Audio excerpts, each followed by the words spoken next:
Hi friends, ഇന്ന് നമുക്ക് ഈ ചൂട് സമയത്ത് കുടിക്കാൻ പറ്റിയ നല്ല ടേസ്റ്റി ആയിട്ടുള്ള തണ്ണിമത്തൻ ജ്യൂസ് തയ്യാറാക്കുന്നത് എങ്ങനെയെന്ന് നോക്കാം. അപ്പോൾ നിങ്ങൾ വീഡിയോയ്ക്ക് മറക്കാതെ ഒന്ന് ലൈക്ക് ചെയ്ത് സപ്പോർട്ട് ചെയ്യുക. അപ്പോൾ ഞാനിവിടെ മീഡിയം സൈസിലുള്ള ഒരു തണ്ണിമത്തൻ്റെ ഒരു പകുതി ഭാഗം എടുത്തിട്ടുണ്ട്.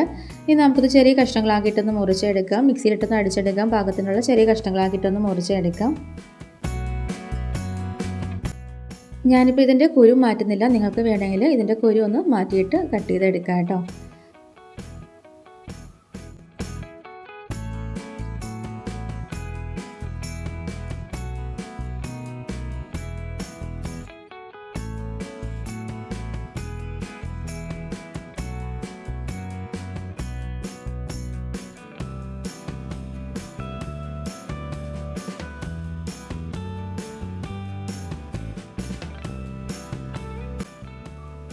അപ്പോൾ ഞാനിത് ചെറിയ കഷ്ണങ്ങളാക്കിയിട്ട് മുറിച്ചെടുത്തിട്ടുണ്ട്.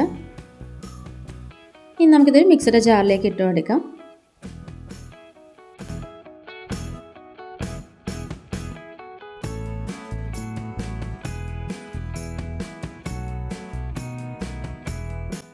ഇനി നമുക്കിതിലേക്ക് ചേർത്ത് കൊടുക്കാനുള്ളത് പഴമാണ്. അപ്പോൾ ഞാനിവിടെ 2 പഴം എടുത്തിട്ടുണ്ട്.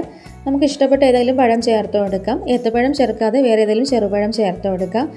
പഴം ചേർക്കുമ്പോഴും കൂടി പോകരുത് കേട്ടോ. ഞാനിപ്പോൾ ഇത് ചെറിയ പഴം ആയതുകൊണ്ട് 2 എണ്ണം ചേർത്ത് കൊടുക്കുവാണ്. നല്ല പഴുത്തിട്ടുള്ള നല്ല മധുരമുള്ള പഴം ചേർത്ത് കൊടുക്കുക, അതാട്ടോ ടേസ്റ്റ്. അപ്പോൾ അധികം പഴുക്കാത്ത പഴമാണെന്നുണ്ടെങ്കിൽ ചെറിയൊരു കളർ ടേസ്റ്റ് ഉണ്ടാവും. അത് ജ്യൂസ് അടിച്ച് കഴിയുമ്പം ടേസ്റ്റിനും ഒരു വ്യത്യാസം വരും കേട്ടോ. അപ്പോൾ ഞാനിതിലേക്ക് 2 നല്ല പഴുത്തിട്ടുള്ള 2 പഴം ചേർത്ത് കൊടുത്തിട്ടുണ്ട്. ഇനി നമുക്കിതിലേക്ക് മധുരത്തിനനുസരിച്ചിട്ട് പഞ്ചസാര ചേർക്കാം. അപ്പോൾ ഞാനിതിലേക്ക് 4 ടേബിൾ സ്പൂൺ പഞ്ചസാര ചേർക്കുവാണ്. മധുരത്തിൻ്റെ അളവ് നിങ്ങളുടെ ഓരോരുത്തരുടെയും ടേസ്റ്റ് അനുസരിച്ചിട്ട് ചേർത്ത് കൊടുക്കാം. ഇനി നമുക്കിതിലേക്ക് വെള്ളം ചേർത്ത് കൊടുക്കാം. ഞാനിതിലേക്ക് 1.5 ഗ്ലാസ് വെള്ളം ചേർക്കുവാണ്. നല്ല തണുത്ത വെള്ളം ചേർത്ത് കൊടുക്കാം കേട്ടോ. ഇനി നമുക്കിതൊന്ന് അടിച്ചെടുക്കാം. അടിച്ചെടുക്കുമ്പോൾ ശ്രദ്ധിക്കുക, ഒരുപാട് നേരമായിട്ട് അടിച്ചെടുക്കരുത് കേട്ടോ. അങ്ങനെ ആകുമ്പോൾ അതിൻ്റെ ഒരു കുരു അങ്ങ് പേസ്റ്റ് പോലെ അങ്ങ് അരഞ്ഞു പോകും. അങ്ങനെ ആകുമ്പോൾ ജ്യൂസിന് ഒരു ടേസ്റ്റിനൊരു വ്യത്യാസം വരും. ജസ്റ്റ് ഒന്ന് അടിച്ചെടുക്കാം.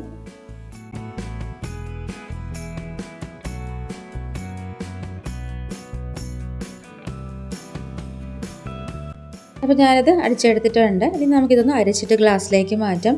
അപ്പോൾ ഞാൻ ഗ്ലാസ്സിലേക്ക് ആദ്യം കുറച്ച് ഐസ് ക്യൂബ്സ് ഇട്ട് കൊടുക്കുവാണ്. ഇനി നമുക്കിതിലേക്ക് അരിച്ചെടുത്തിട്ടുള്ള ജ്യൂസ് ഒഴിച്ച് കൊടുക്കാം. അപ്പോൾ നമ്മുടെ വളരെ ടേസ്റ്റി ആയിട്ടുള്ള തണ്ണിമത്തൻ ജ്യൂസ് ഇവിടെ റെഡി ആയിട്ടുണ്ട്. അപ്പോൾ നിങ്ങളെല്ലാവരും ട്രൈ ചെയ്ത് നോക്കുക. വീഡിയോയ്ക്ക് മറക്കാതെ ഒന്ന് ലൈക്ക് ചെയ്യുക, ഷെയർ ചെയ്യുക, കമൻറ്റ് ചെയ്യുക. ചാനൽ സബ്സ്ക്രൈബ് ചെയ്യാത്തതാണെങ്കിൽ സബ്സ്ക്രൈബും കൂടെ ചെയ്തിട്ട് നമ്മുടെ ചാനലൊന്ന് സപ്പോർട്ട് ചെയ്യാം കേട്ടോ.